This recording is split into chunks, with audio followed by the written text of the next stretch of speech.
High Velocity Wrestling is a professional wrestling promotion based in Western North Carolina. HVW's events provide a family atmosphere featuring old-school pro wrestling with a modern-day flair, giving a little something for everyone.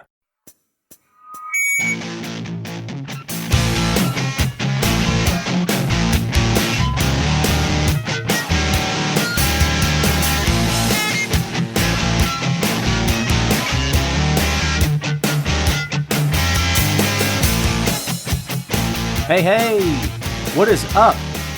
Welcome to the HVW Podcast, the official podcast for High Velocity Wrestling. I am your host, Tom Clark, and we're here to give you the latest news and rumors surrounding the best pro wrestling promotion in the Carolinas, as well as exclusive interviews that you will only find here. Please remember to visit us online at highvelocitywrestling.com and follow us on all of our social media, including Facebook, Twitter, and Instagram. The links are available in this episode's description. Okay, folks, it's been a minute since we've hung out. Been a little over a month, actually. It's crazy. Well, maybe not over a month, almost a month. How about that? I think it was February 11th was episode number 3. But I wanted to get back on track, get you guys updated on everything going on in the company. Big stuff has happened since we last spoke. First Strike just went down. I'm excited to talk about that. We're on the way to Overdrive, March 28th. Can't wait to get there. It's been a very hectic time here in HVW, to say the least. But you guys read the subject. You know who the person is I'm talking to today. I don't want to keep this man waiting any longer. And anytime we get a chance to speak with one of our top stars here in the company, we're definitely going to take it. And he doesn't really need an introduction, but I'm going to give him one anyway. This man is a former HVW champion. He's also an HVW original. And he's coming off a big win over TGA at First Strike. Ladies and gentlemen, this is the Greek Wolverine, Chrisifix. Chris, how you doing tonight, my friend? I am doing well. How about yourself?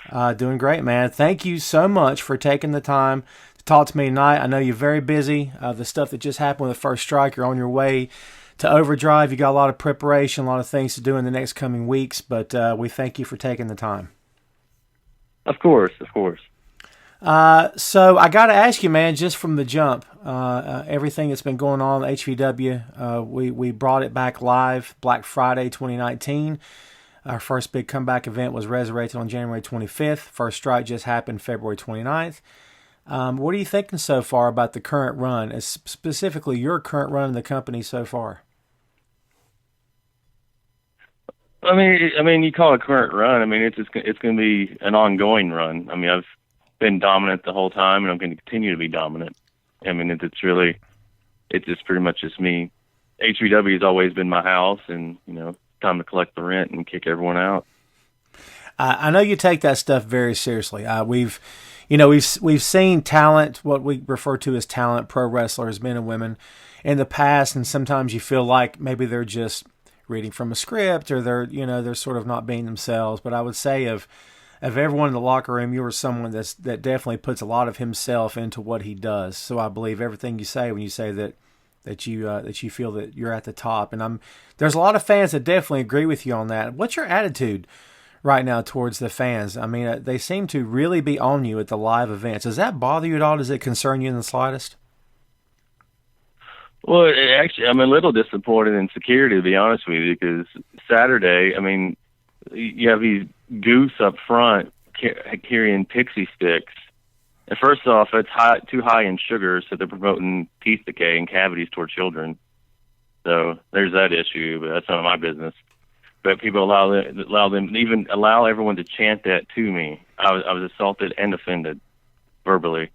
But that's neither here nor there. Some attitude toward the fans is, I'm a little irritated, to be honest. And it better not happen again. That's our front row you're referring to, and I will say this for you to your point. They are a rabid group of guys that sit right there in that front row, and they are pretty merciless. But yeah, they like to give grief to those that they and maybe it's not a sign of anger toward you. Maybe it's just a sign that they actually like you. It could be like a bit of reverse psychology happening. You never know there. So help me, if they do it again, I will leave. I will walk out of the ring, and they will ask to get a refund because everyone knows I'm the one that they pay to see. And if they show up again with that stupid candy, that stupid chant, they're going to not get their money's worth, and it's not going to be my fault. Well, we definitely don't want my warning. We definitely don't want you to leave, man. You're a big part of the show and of the company, obviously. But you raise a good point, and I've got to ask you this here because I want us to hit on the hard hitting questions and try to really dig down deep to this. You really do consider yourself not only top of your game, but the top of the company.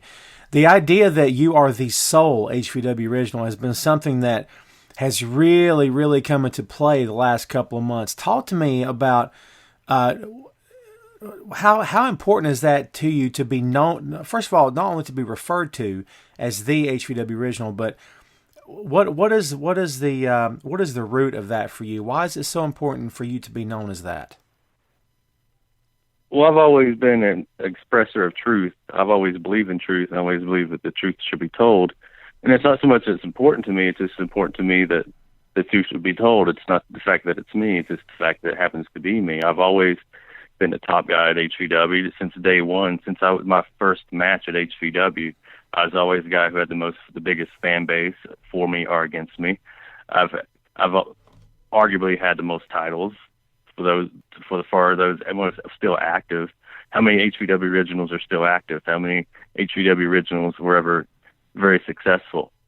Kid Magnum is very successful and still is to this day, and yet he wants to come back, and I'm sure you're going to get to that.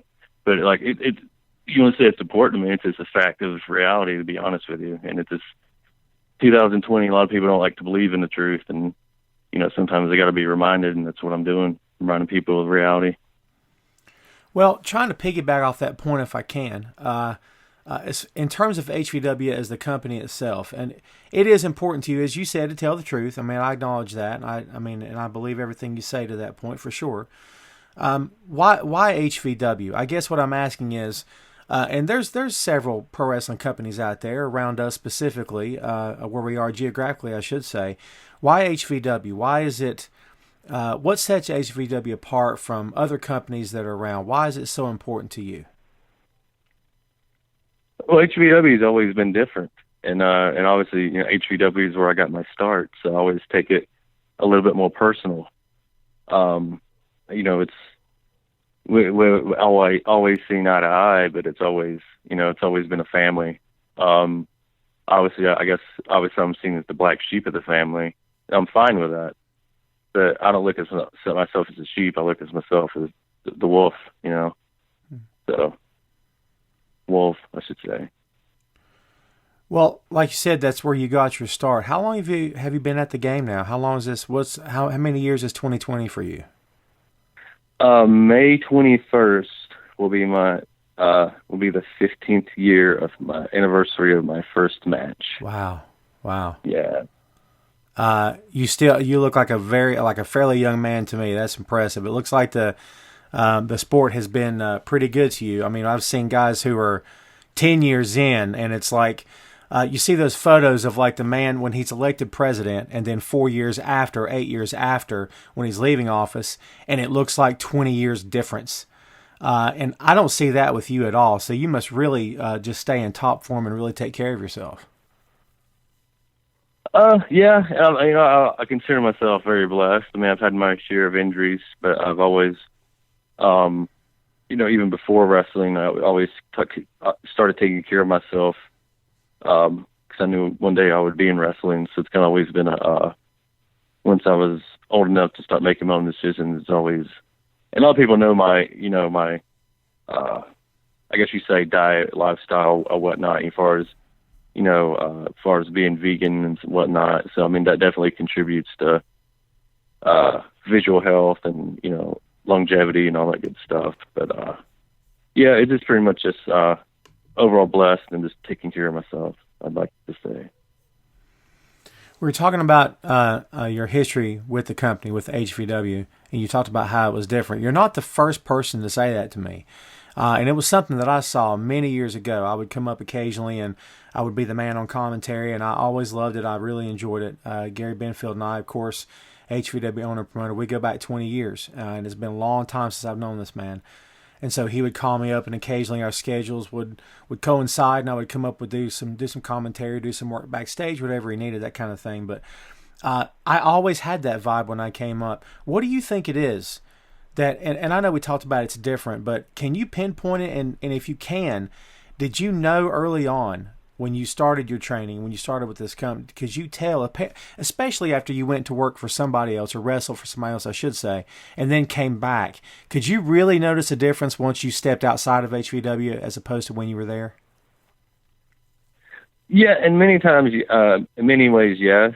As far as what sets it aside from being different, I think it's always kind of been more, I guess you can say more current and kind of more, pretty much just, honestly, what's current is probably the best terminology. Even when I was, I first started, there would be in the office, I guess you can say, there'd be videotapes of all the current hottest promotions, Pro Wrestling Noah, Pro Wrestling Gorilla, all these other, it's back in, VHS days and DVD days and all that stuff. So, and even now,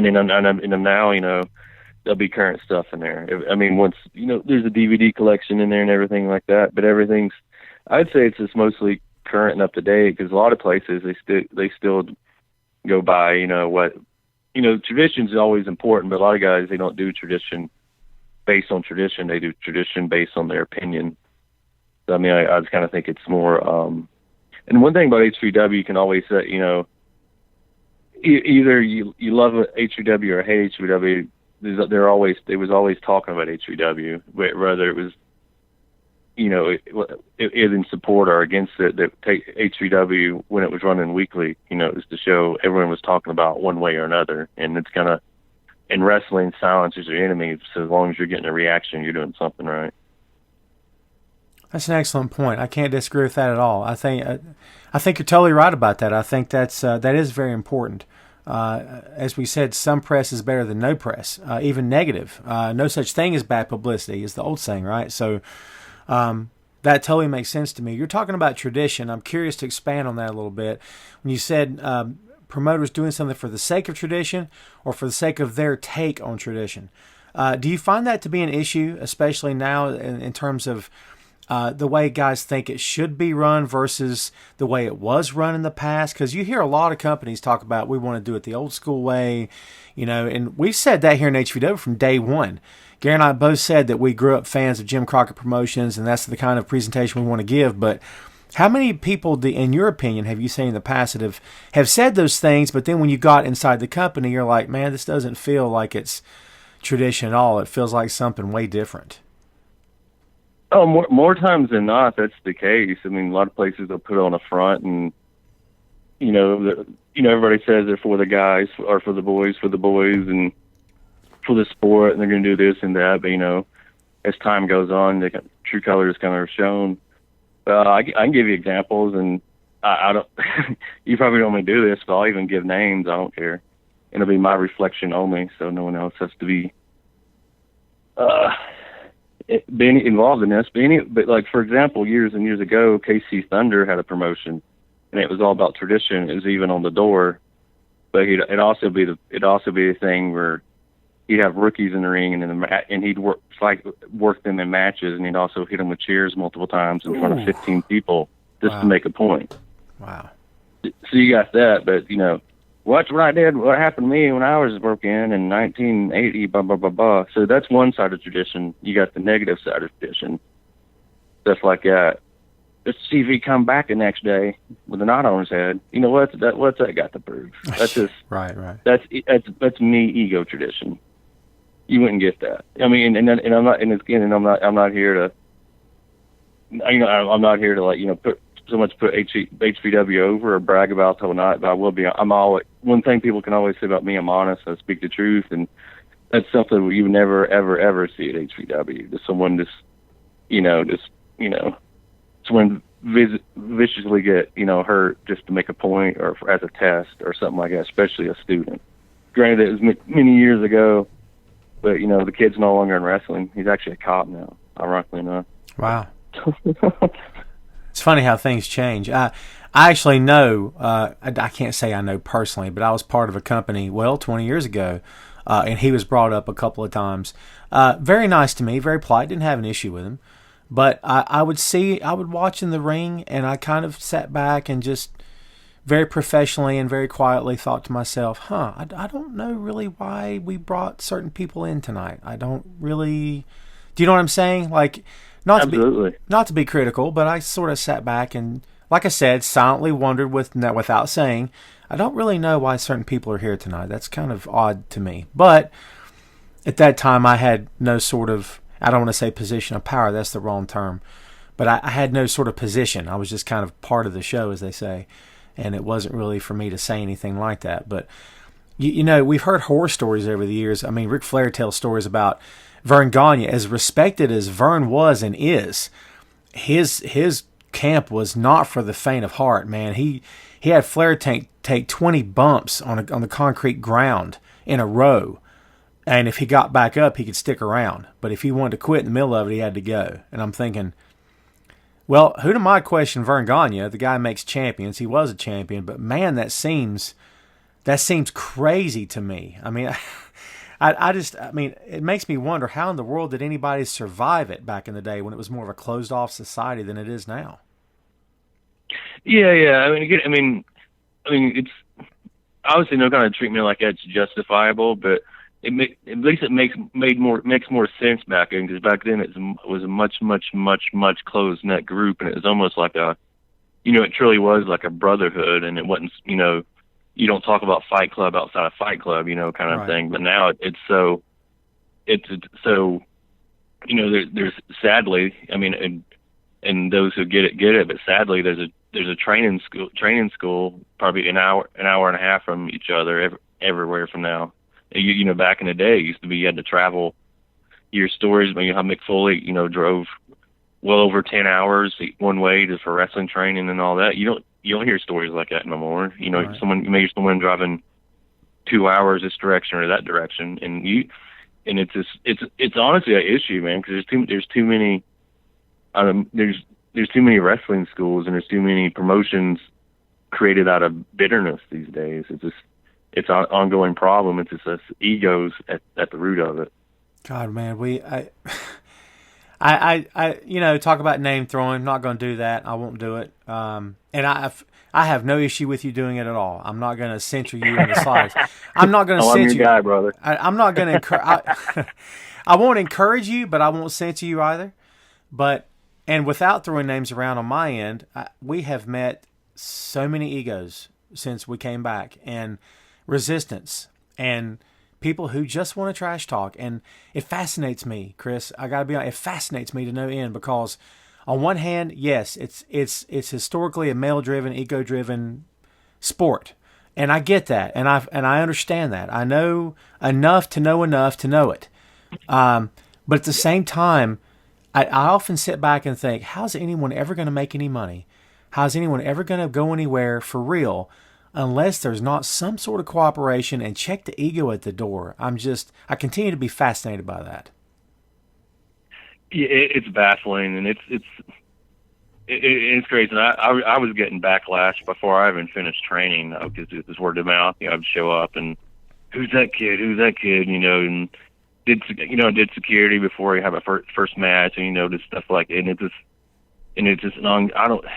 and it's not a me, not that I'm not saying to me, but I'm just saying like stuff you've seen, and even this day age, a lot of times it's ego with a combination of jealousy. I mean, and a lot of guys, and like somehow it's to me, you're not considered a veteran just because you've been doing something for over 10, 15, 20 whatever years. Because to me, you have to be a veteran to be a veteran.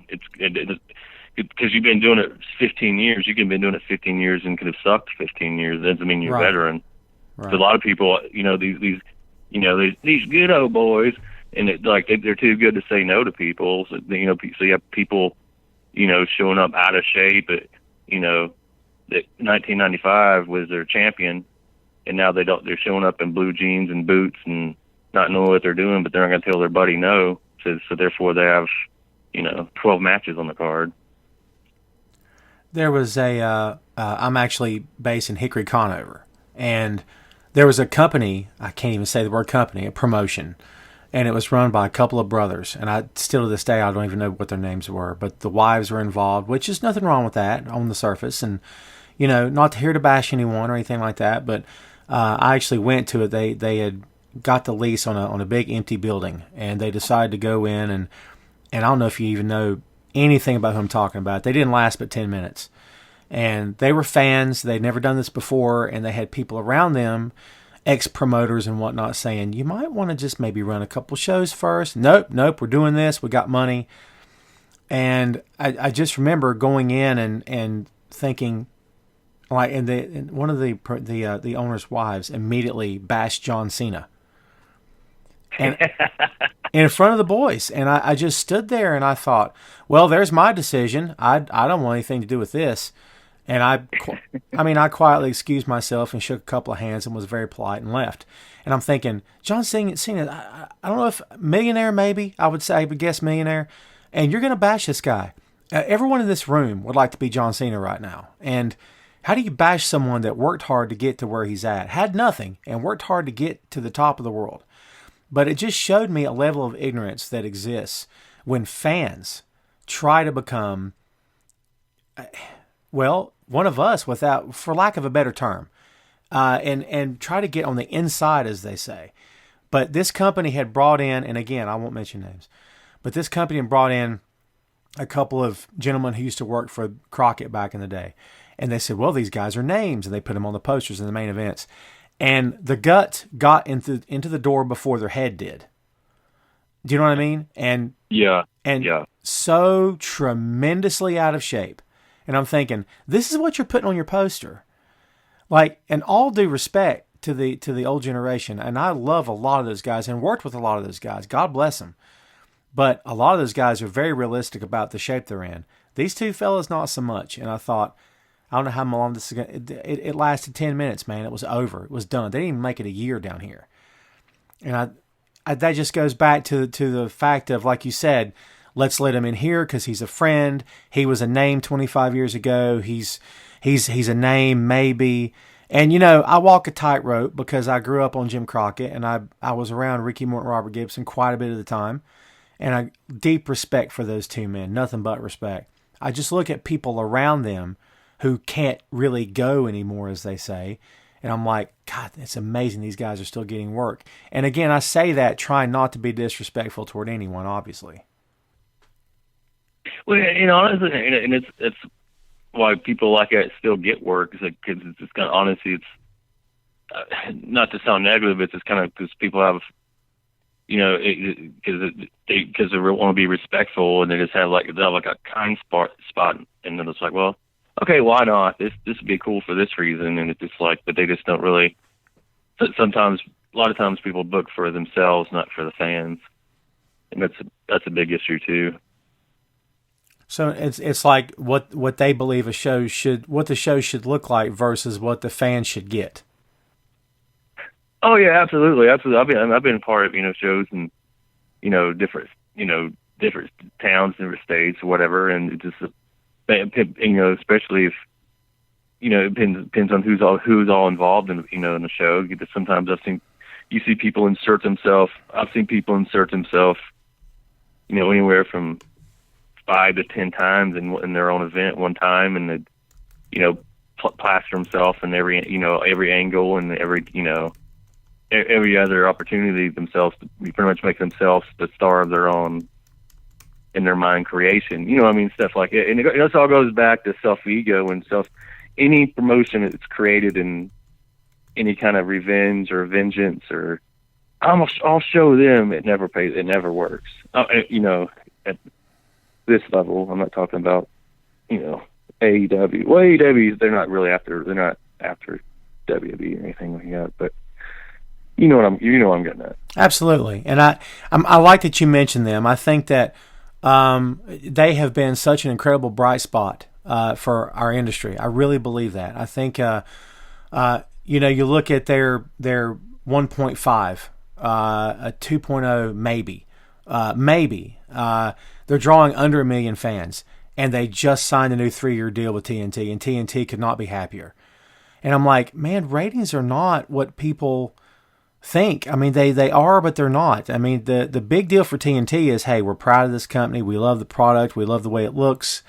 These guys are easy to work with. They do bring ratings. They don't need AEW to hit a 4.0. They just don't need that from them at this time. So, if you look at their presentation and look how they set themselves apart from every other company, I think they're a definite bright spot. Do you envision a time where, WWE probably is never going to go away, unless something crazy happens and they're shut down or bought out by a huge corporation that runs them in the ground? We saw that with WCW. But do you envision a time where more companies like AEW become the norm rather than just the exception? I could definitely see it. Definitely through, right now you see, love them or hate them, you see, NWA Power right now, on YouTube, and it's like, who doesn't have access to YouTube? Even though it's like, obviously they're not competition with WWE or AEW for that matter, but there's still an alternative. There's still an option. So I believe, especially when you're like that, because obviously you're not with YouTube. You're not spending, you're not worried about millions and millions of dollars as far as cameras and all that. I'm sure obviously they spend a lot of money in their setup and equipment, but they're not dealing with like networks and programming and all these corporate big heads and all this other stuff as you would if you was on like ABC or Fox or something like that per se. So there's definitely, I believe there will be, not so much at AEW or WWE level, but there'll definitely be more options for guys to go to, I believe. And that's a good thing. That's a good thing for everybody involved, obviously. Absolutely. I spoke to TJ Boss at First Strike a little bit about other companies and whatnot, and the subject of NWA came up, and he agreed with me in the respect of that they just have such a great crowd. It just and man, you watch that stuff on YouTube, and you're almost like, these can't be real people. This has got to be. It almost feels like actors that are told, "Hey, okay, the camera's getting turned on, do your thing." But these are real people, and to me, that's to see that much excitement over a little small pro wrestling show in a small venue, in a studio, no less. That gives me such hope. I can't say hope for the future because that sounds big, but hope for the immediate future. Hope for the immediate future anyway, that there's still such fervor and excitement that hopefully that means that we're not going away anytime soon. Oh, yeah, absolutely. No, also, just to credit what you said, how the fans are, responding and acting. And they do multiple tapings in a row, so they've been sitting there sometimes for hours, and you're still reacting like that. So, I'm sure there's encouragement throughout when cameras aren't running. Still just to be that lively, and, for, especially for the old school presentation, it's awesome. Oh, I agree with you totally. You mentioned, I'm going to backtrack on you a little bit here. You mentioned Mick Foley earlier, and Foley has that. Of course, it's become an infamous story now. He's got a lot of them, right? But he's got the infamous story of what made him fall in love with the business or the sport. And it's the story of the first time he saw Jimmy Snuka come off the top of the cage in Madison Square Garden. And he said from that point on, he was hooked. He knew he had to do this. He had to do it. And he was there in attendance that night with a friend of his. Can you point to a match as a kid? Can you point to a star? Can you point to a feud? Can you point to something that made you go, all right, I have to do this. I have to learn how to do this? Actually, I can. What year was it? I want to say it's 1994, 1995, WCW Fall Brawl, Ric Flair versus Arn Anderson, the Astral Civic Center, as it was known at the time.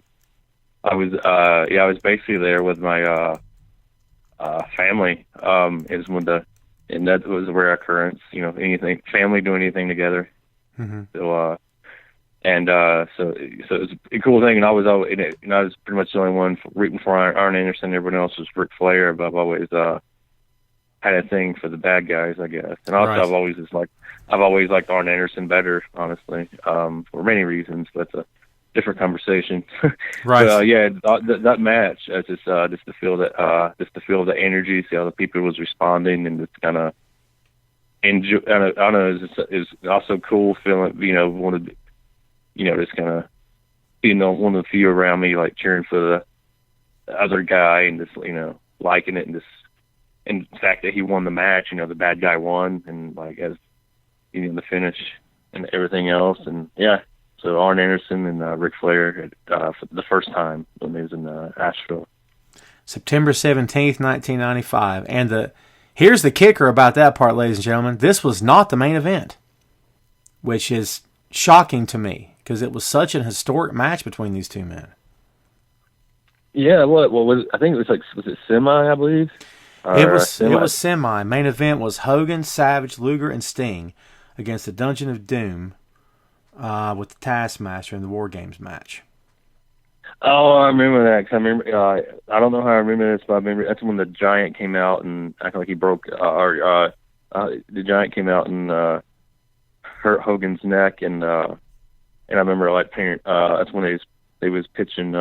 Yeah, that was Andre the Giant's son. That's when they was trying to play that off. So, and I remember hearing a father tell his son that, like, that's Andre the Giant's son. And I'm like, right. And even as basically, I guess, an early teenager, I was like, no, it wasn't. Right. Yeah, absolutely. Yeah, I remember seeing the first time I saw Big Show. I've actually interviewed Big Show, and I don't know if you've had a chance to meet him, but he's one of the funniest guys, most personable guys I've ever talked to in my life. Very down to earth, very humble, But he, the first time I laid eyes on him, I thought, he looks nothing like Andre. Let's get real here. Like, at all. Except for his height, at all. No, not at all. But a way to get his foot in the door, I suppose. So, I love that story. I love the fact that you have a connection there.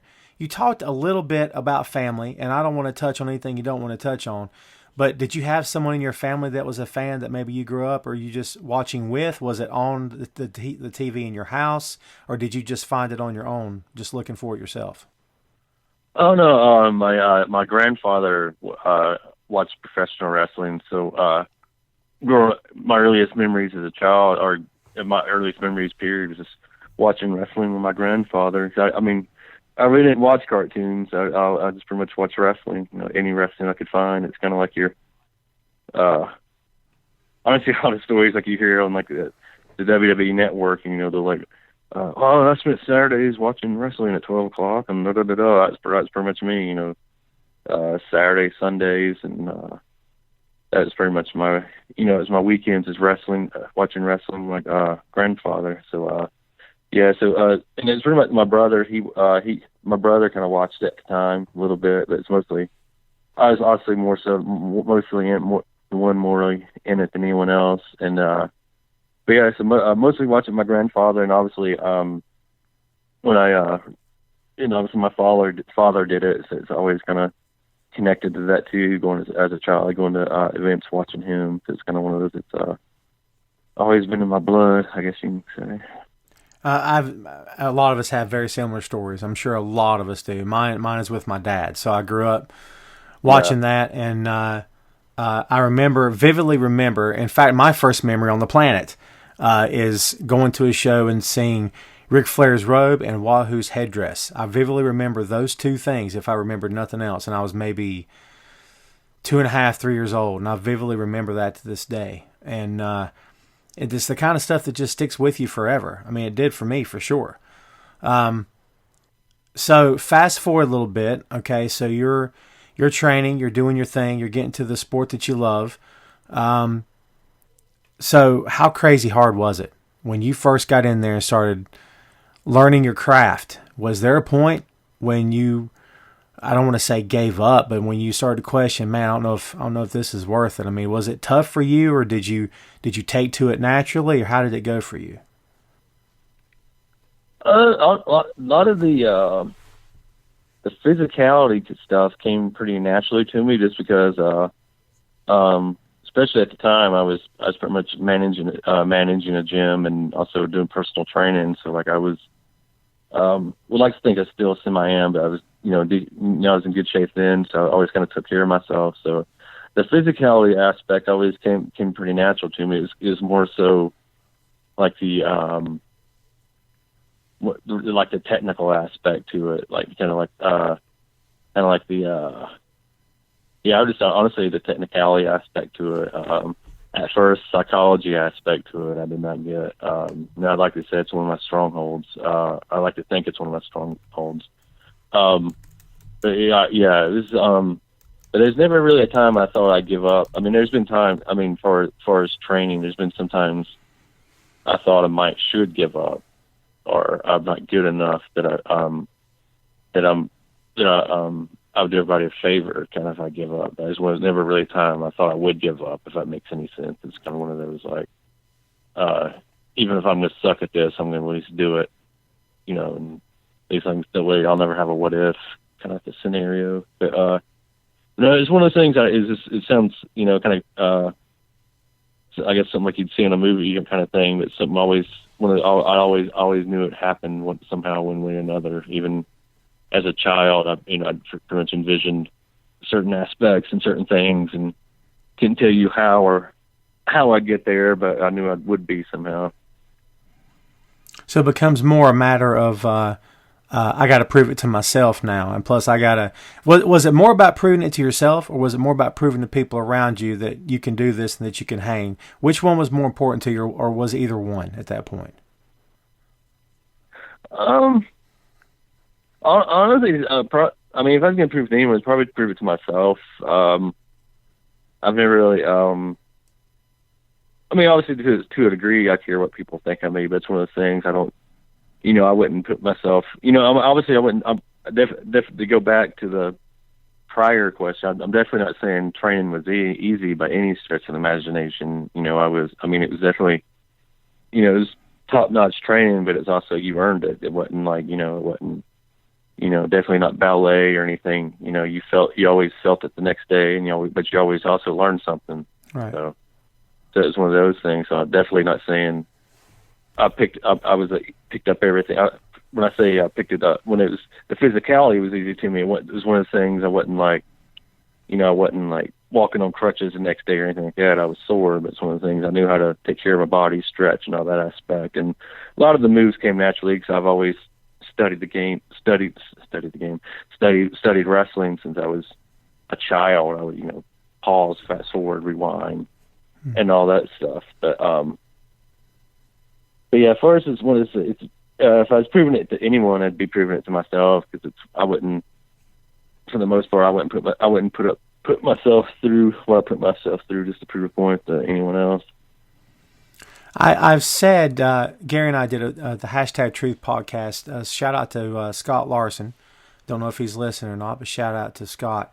We talked about you a bit on that show, and I've said, and I said this about Aaron, and fans know who I'm talking about, Aaron Vaughn. And I actually believe this about you too, to a certain extent. I said about Aaron that I don't know if Aaron knows how good he really is. And I can't say that about you 100% because I know you're fully confident in your ability. But I've watched you wrestle a lot, and I pick up on the small things that you do that maybe no one else is doing in the building that night. And I think, man, this guy has got to know how good he is. Was there a moment, and maybe there's not one, I don't know, but was there a moment during, whether it was during your training or near the end or when it was far over, was there a particular match? Was there something that happened for you in the ring that you said, man, I think I got this. I think this is clicking. This is feeling good. Did it always feel like that for you, or did it eventually happen with time, or was there one match you can point to and say, man, that was the night I knew I was going to make it? It's honestly, it's a roller coaster. Yeah. And because sometimes you'll leave the building and you'll be on cloud nine, and sometimes you'll be in your head for days, weeks, months, whatever the case may be, until you get a chance to redeem yourself. As far as gain, I guess you could say, as you say, gaining confidence is honestly, it's probably once I started working people on it, and the only way to improve is work people to being put in the ring against people better than you. Right. I'd probably say once I started getting put in the ring with people better than me, there'd be different opportunities, I'll give obviously HVW a shout out. They was the first one that, 'cause I started there. They're the first one that gave me opportunity to work which quote unquote what you call a name, and and a few names throughout my career there or in other places. So I'd say anytime I got to work someone who was on TV, who has been on TV, who was going back on TV, or anything, scenarios, or anyone I've watched. Like I did a match. I was always a big Shane Douglas ECW guy, and Right. I got to do a match with him actually in Asheville, and it was one of those experiences. Pretty much it's kind of backwards of what I was expecting and what pretty much everyone told me, but and you'll know what I mean when I say this, but it's one of the things he pretty much let me, run the show and, call the shots and everything afterwards. He was very complimentary, and even had me on his podcast late last year and whatnot. So it's one of those, so someone like him or any people, all and everywhere else, and even honestly, even my peers, just to feel once you start getting the compliments and, once you can, understand, how to tell a story and how you get, and and honestly, one of the most complimentary things you can get, someone hearing from someone and then tell you they're going through a hard situation, they're dealing with this and they're dealing with that, but you made me smile for the first time in a week, or, anything like that. And that's definitely not like, that's definitely not an ego thing. It's just, wow, something I did makes someone, be happy for 15 minutes. It's kind of cool to be able to have that effect on someone. So anytime you get any kind of feedback like that, or any kind of experiences or positivity like that, it's always good for the confidence. It's a very different industry than any other quote unquote sport out there. It's different than acting, and certain people in this sport tend to refer to it as act. Oh, we make movies and it's acting. Okay, all right, but whatever. I guess that's a whole other podcast for me right there. But actors don't get instant gratification. I think this is how wrestlers stand out from actors, is that it takes a year to make a movie, and it takes. By the time you do the press junket for the film and the film premieres and you're there with a live audience and you're doing the press runs and the press is praising you and fans are wanting you to sign autographs, it's 13, 14, 15 months after the fact. But for a pro wrestler, the second you do something, whether or not the crowd appreciated it, if they respected it, if they loved you, if they hated you. And I think it's a much different animal than I think anything else out there, even MMA. Because, MMA, pro wrestling is a combat sport. That's how I think of it. MMA is a combat sport as well, but they're both engineered in two entirely different ways. And it's hard for me to imagine someone inside the octagon, with the exception maybe, McGregor or somebody like that, who takes 2 minutes out of the entire fight to even listen to the crowd. Maybe I'm wrong, but it just seems like the focus is just so sharp. And not that wrestlers don't have to have razor sharp focus, obviously, but 9 times out of 10, there's no cage to muffle the sound. For a lot of smaller companies, you're right on top of the fans. You can hear everything they say and everything they do. So the moment it goes right, like can you still 15 years later, can you appreciate, man, that went right? That was awesome. Do you still get those moments, or does it you just take it as it comes and just go with the flow? Oh yeah, you still get those moments, definitely.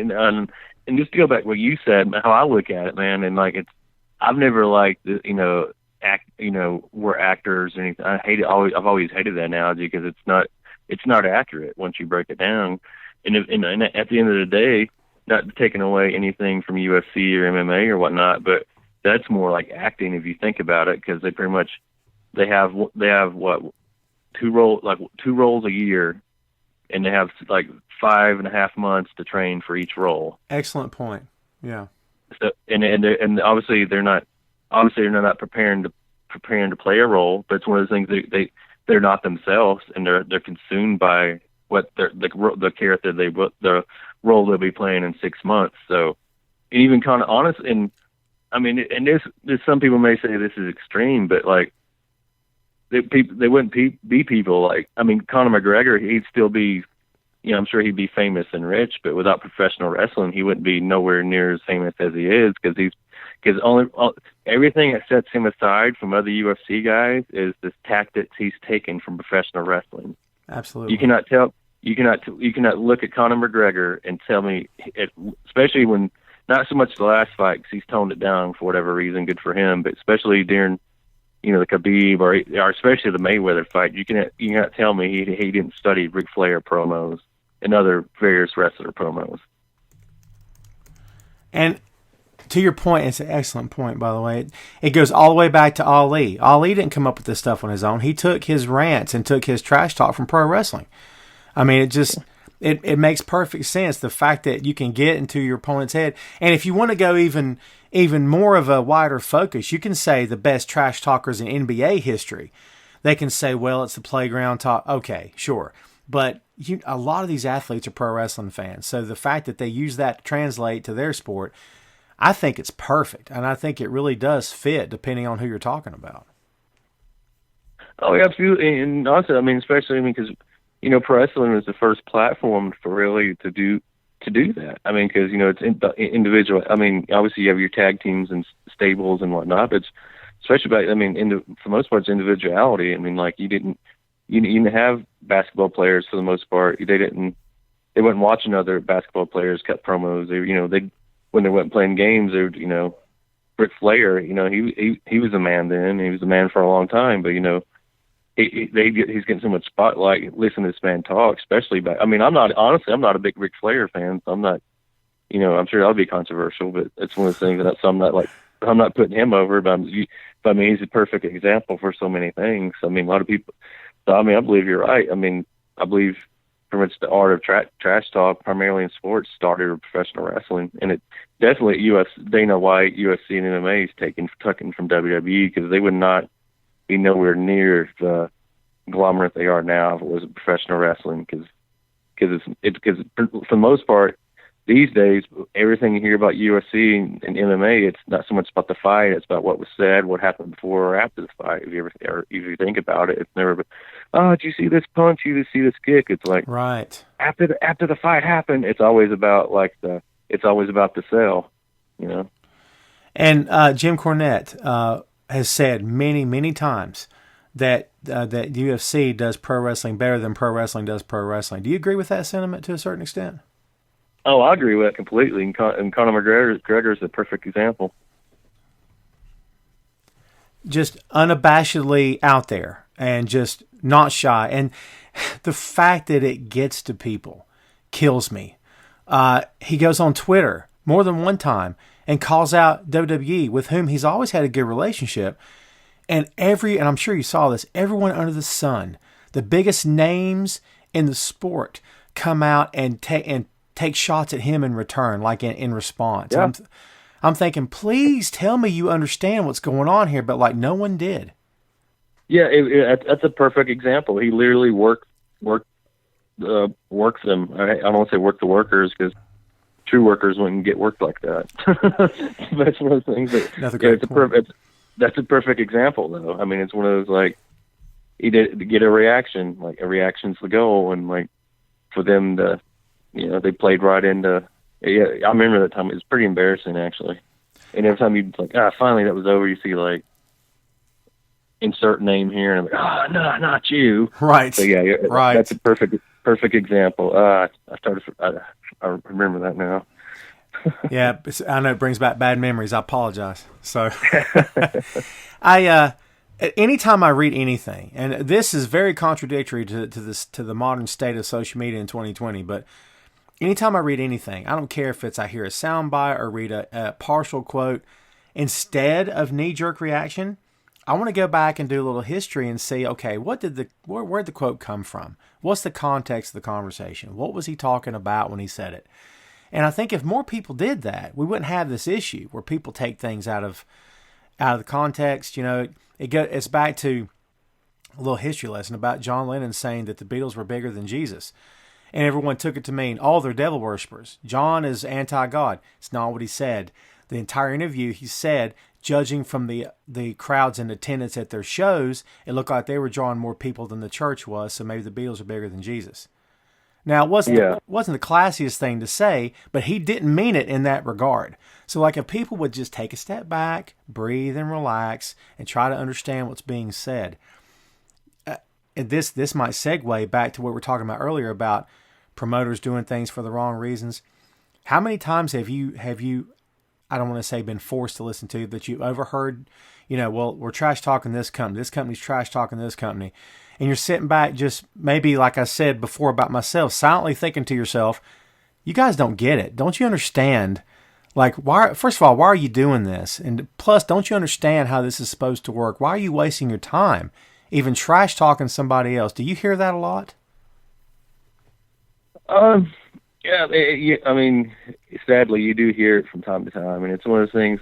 I've always looked at it. If you have the time to trash talk another promotion, you don't care enough to use that time to build your own. So therefore, I usually, yeah, it's sad. I mean, it happens. Even if it's not in open locker room, it's definitely happens behind closed doors more times than not. It's sad, man, and it's sad. I mean, it'd be so much better if we all could just get along. Absolutely, yeah. I'm a big believer in lifting each other up instead of trying to tear each other down. So I got to ask you, Greek Wolverine. Tell me where that came from. I'm guessing I think I know where it came from, but tell me because I'm curious. A lot of people are usually kind of semi-disappointed initially. I'm not a big Marvel fan or a Wolverine Marvel fan. I'm very disappointed. I can't believe that. It's kind of like a triple decker kind of thing. Basically, I kind of just generally it's kind of like my I guess you'd say my natural look. It's kind of like the kind of similar hair and kind of at the time I kind of had the similar facial hair as the Wolverine. I guess Hugh Jackman. I guess you'd call. So and people started referring to me, hey, you look like the Wolverine. So I was like, that's cool, whatever. So I started just kind of went with it, and then obviously a lot of people know my father's professional wrestler or former professional wrestler. So, and he's Greek, and he went by the Gorgeous Golden Greek. So there's the Greek aspect. So I am partially Greek, and you have that. So, and also this may ruffle feathers. I've always been a big Chris Benoit guy. So rabid Wolverine. So it's kind of one of those combination of all, pretty much kind of contribute to all three. The Greek Wolverine, primarily to my dad, honestly, but it's kind of pretty much kind of taking like my dad's aspect of it and kind of my aspect of it and kind of combining it kind of into one conglomerate known as the Greek Wolverine. I mean, it makes sense. I mean, every part of that makes sense to me, even the Benoit stuff. I mean, I totally get where you're coming from. So I know we've had you for quite a while, trying to keep you all night here, but I'll hit you with a few quick topics here. Do you have a favorite match so far? Everyone wants to believe that their best is ahead, and I firmly believe you got a lot of great stuff ahead of you. But do you have a match so far that you can point to and say, man, that was by far the best one I've had to this point? Well, I kind of consider. I leave it to me to overcomplex every question and break it down to the smallest minute thing. Okay. It kind of considers what you consider the best. I mean, in that what aspect? It's kind of what was the best sentimental, what was the best performance, what was the best for my career, what was what I mean. So obviously, I got to make your simple question a very complex endeavor. Okay, well, I'll work on the way I phrase it then. Do you have a favorite match? One that stands out for you, where like, man, I had a lot of fun. This was even if it wasn't maybe 5 minutes or whatever, but you can look at it and say that was a lot of fun that night. I guess I'll be the douchebag and say that my match on SmackDown against the Bludgeon Brothers. There you go. Yeah, so I mean, yeah, because that was like I could write a mini book in and of that whole story of itself, like getting to the arena and being at the arena and getting home. But yeah, I'd probably say that, man, because it's one of those. It's really weird. It's a really weird butterfly effect and kind of weird full circle kind of thing, man. Considering location and people who was there, and the random people I happened to notice while I was like experiencing it and everything. So, and obviously, paycheck wise, it's pretty awesome, and recognition wise, it didn't hurt, and it definitely opened up some doors and opportunities. So I would definitely say that match. You've been up there a few times. Is it still a funny feeling when you walk in there? Are you used to it now? Is it surreal? I mean, how do you deal with that when you show up? Are you just, hey, let's go to work, or are you still like maybe a kid watching wrestling when you're like in '95? Is it still hitting you like that? A little bit all of it. I'm not as obviously nerves always a factor, but it's like it's not as bad as when I first started going. I mean, it's still one of those I used to, kind of one of those things you get in line and someone like I don't get to away any names, but I'd like to say you're in catering, you get in line, and like Triple H gets behind you or something like that, and you can like then you feel kind of pressure to hurry up. So it's kind of one of those things like so it's kind of one of those things you just kind of take your plate and just go to the extra locker room, or you just throw your food away and sit in the corner alone so you're asked to do something. But now it's a bit more. Now it's a bit more. I kind of know the routine, and some people, I'm known a little bit more there. I mean, not like known, but some people recognize me, I recognize them, so it's kind of a little bit more like, oh, hey, yeah, you kind of thing. So I think you have a unique look. I don't, people say a lot of things about the 7-foot muscle-bound guys, and those guys are great, and that's fine. But not that they don't stand out, but in that company, I don't know if they stand out. But, and this is not a knock against height or weight or anything, but to me, I could pick you out of a crowd, and I think that's important. I think you don't want to look like everybody else. You don't want to wear the same kind of gear. You don't want to wear your hair the same. You don't want to look and sound the same. You got to find a way to stand out.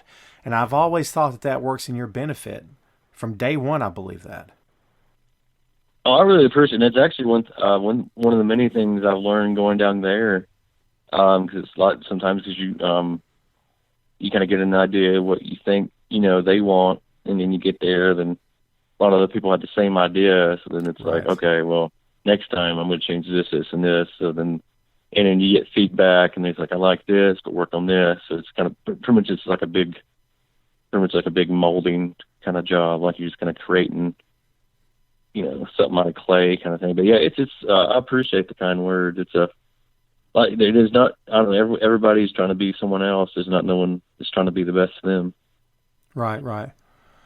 Well, so I gotta fast forward here a little bit on you. We just had First Strike, February 29th, HVW Arena, Fletcher, North Carolina.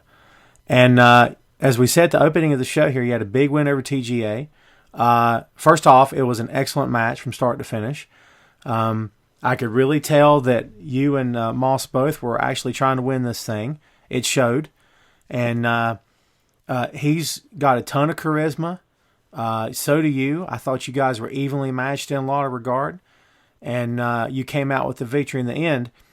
And fans have paid respect to that match since it happened. They should. It was arguably the best match of the night.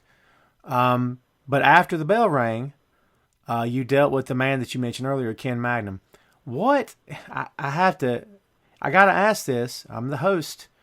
What happened with you and Magnum to cause this friction? I mean, correct me if I'm wrong, you were the one to mention him first. So where in the world, has there been a rift between you guys? Did something go wrong? I thought at one point you were friendly. So what happened to cause this? It's one of those things. I mean, at the end of the day, HVW's never been big enough for Chrisifix and Ken Magnum. Mm-hmm. My whole career, he's been a thorn in my side, and I'm sure he testified to the same thing. And when I was having War of Words with the Green Monster, Mitch Hurley, right? You like it, Mitch, and I'm sure you're driving somewhere cutting a promo. I was asking about the. I was asking about the originals, and Ken Magnum, he wasn't nowhere.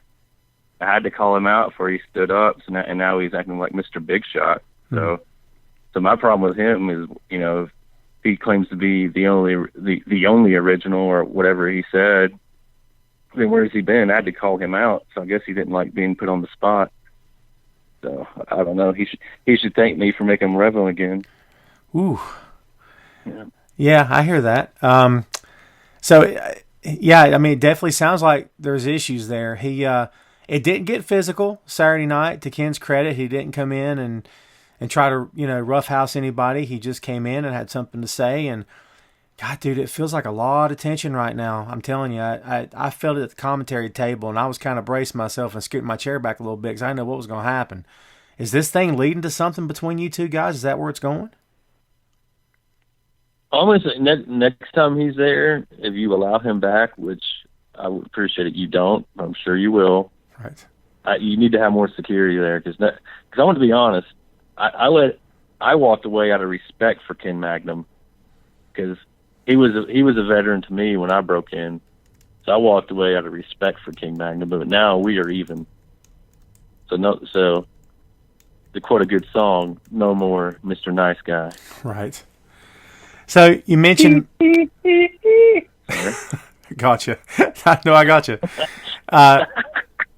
And you laugh, and I'm glad you're the sense of humor is there right now, because I'm telling you, Saturday night, I mean, it was getting hot in there for a few minutes, and I thought this thing was going to go crazy.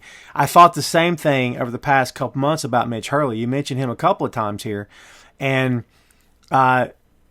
Mitch got the win on you at Resurrected, and I know, just by admission here, I'm going to be honest with you, I don't think it's set too well with you that he got the win, and it seems like this isn't over between you and Mitch as well. What's going on in your head against Mitch Hurley? I shouldn't say against, but with him right now. What's going on with him right now for you?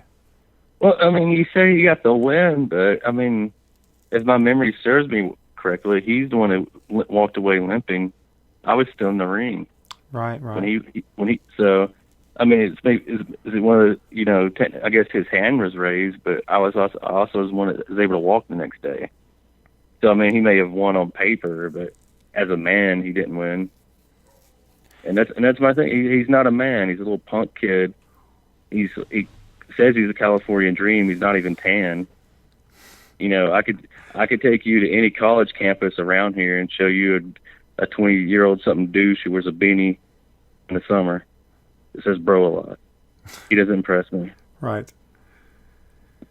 He's got a cool phone, though. It does a lot of tricks. That's cool. I mean, well, he's got that going for him. Like I said, definitely, there's a lot of crazy tension here as well. Nice filters, bro. Yeah, he's not been shy about coming back after you either. This thing is, and if nothing else, the fans are sitting back and watching this, and to them it's entertaining, but for anyone up close, they know that when you guys get physical, it gets serious. What is it about the narrative of the HVW original and the new generation?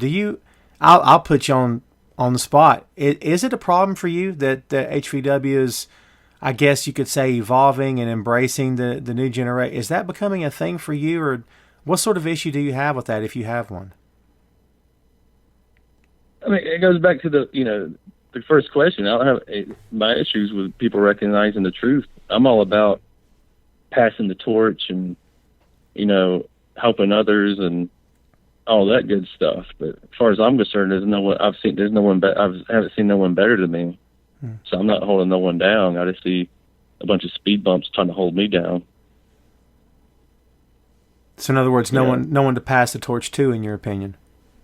No, and it's just, I realize it's, 2020 and everybody's self-entitled and think they deserve something, but I don't live in that world. I live in my world. And so I'm a little offended that people doesn't fully recognize who I am. I'm the one carrying the torch. And all these guys, honestly, have been disrespectful, thinking they're the next big thing or hot thing, or they're the up-and-comer this, up-and-comer that. In my eyes, they're all beneath me until someone proves me wrong. Right. Does TGA fall in that category as well? Where is he at in that category to you? Is he in the same conversation?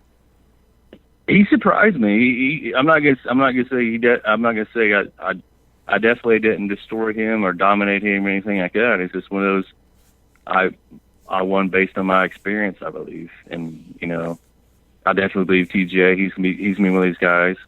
He's gonna be a household. And it just sounds cliche, but you can quote me on this. He's gonna be a household name within 2 years, whether it's on TV or about to be on TV. So he has a good head on his shoulders. He's all around the perfect package, and he's just the only thing he's lacking is what cost him the match, and that's experience.